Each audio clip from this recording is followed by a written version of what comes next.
AQA GCSE Religious Studies, Theme A, Homosexuality. Human sexuality is the way people express themselves sexually. Now, this can happen in two different ways. Through heterosexual relationships, which is between members of the opposite sex, and homosexual relationships, which is between members of the same sex. Now, in the UK, the age of consent is 16.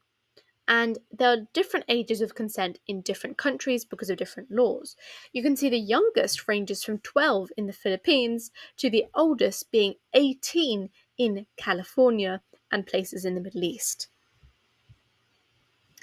Now we're going to do a quick mini quiz and you can guess these answers. So when was homosexuality legalised in the UK? This was 1947, 57, 67 or 77.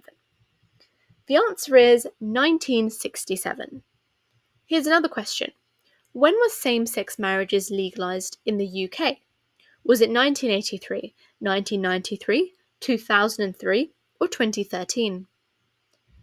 The answer is 2013. Now you also need to know the perspectives on homosexual and heterosexual relationships from both a Christian and Muslim perspective.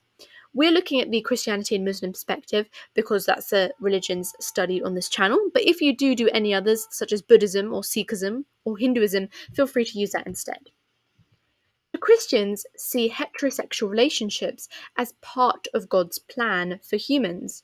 The source of wisdom and authority is God blessed them and said to them, "Be fruitful and multiply." Now, this is why some Christians oppose homosexual relationships. Do not have sexual relations with a man as one does with a woman. That is detestable. However, other Christians, for example Quakers or liberal Christians, believe that a loving and faithful homosexual relationship is just as holy as one of a heterosexual relationship.